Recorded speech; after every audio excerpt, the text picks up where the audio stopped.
न्यायपालिका की स्वतंत्रता और निष्पक्षता पर हमेशा से ही जनता की नज़र होती है और इस पर सवाल तब और बढ़ जाते हैं जब न्यायाधीशों के फैसले और उनके संबंधों को लेकर विवाद खड़े होते हैं।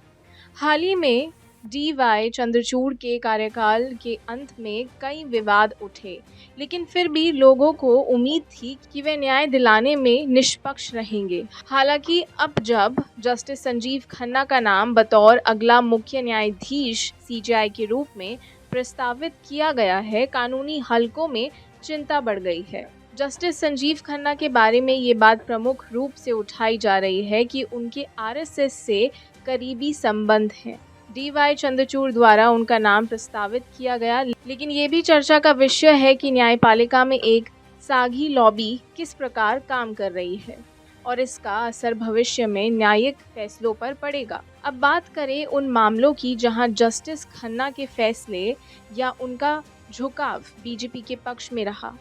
उनके पिछले फैसले काफ़ी विवादास्पद रहे हैं और कई कानूनी विशेषज्ञ मानते हैं कि इन मामलों में बीजेपी को फ़ायदा हुआ है। आइए उन कुछ प्रमुख मामलों पर नज़र डालते हैं। पहला, uniform civil court. Justice Sanjiv Khanna उस पीठ का हिस्सा थे जिसने यूसीसी के मुद्दे पर सकारात्मक रुख अपनाया। ये मामला बीजेपी के हिंदुत्व एजेंडे का एक महत्वपूर्ण हिस्सा था और पार्टी ने इसे ज़ोर शोर से उठाया है। इस फैसले से बीजेपी के कई समर्थक खुश हुए, लेकिन इसके आलोचक मानते हैं कि ये समाज के विविध धार्मिक समूहों के अधिकारों का हनन करना है।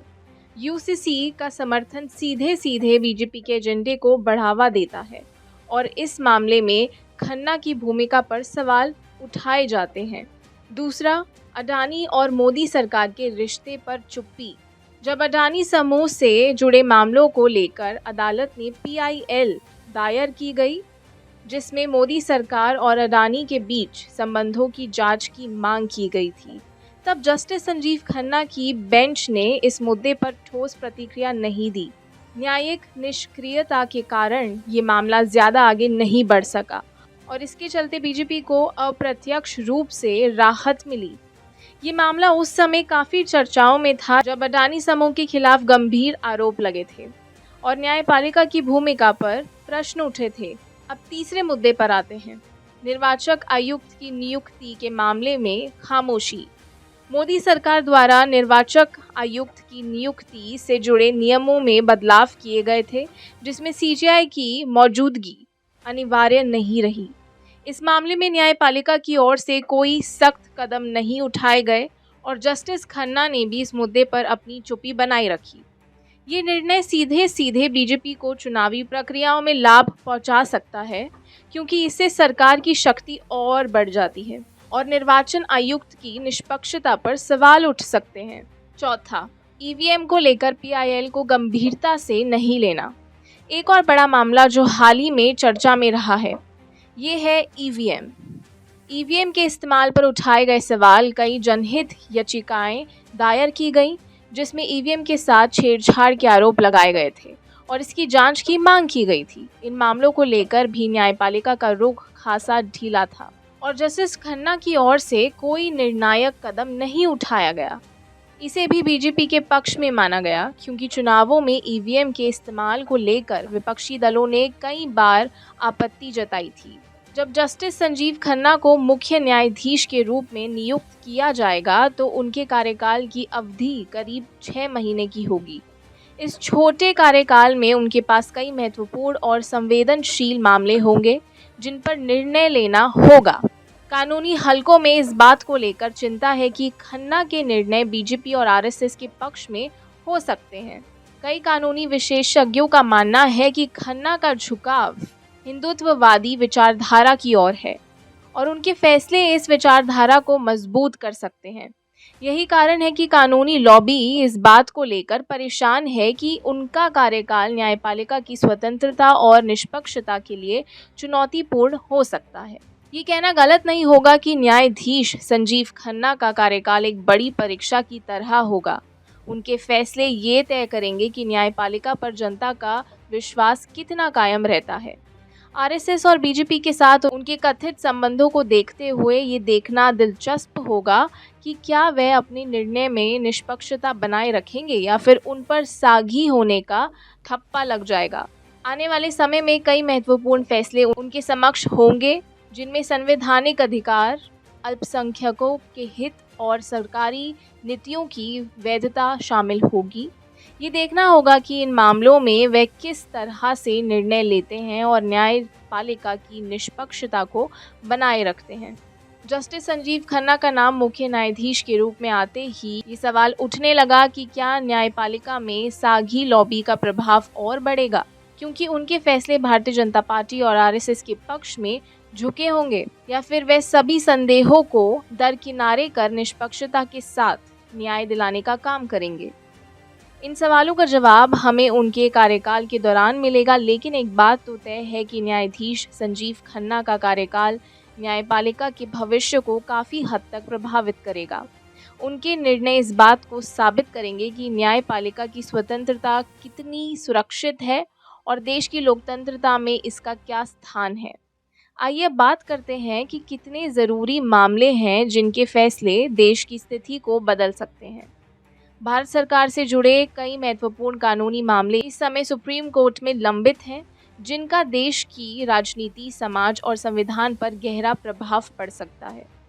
ये मामले विभिन्न मुद्दों पर आधारित हैं, जिनमें संवैधानिक, आर्थिक, धार्मिक और सामाजिक अधिकारों से जुड़े विवाद शामिल हैं।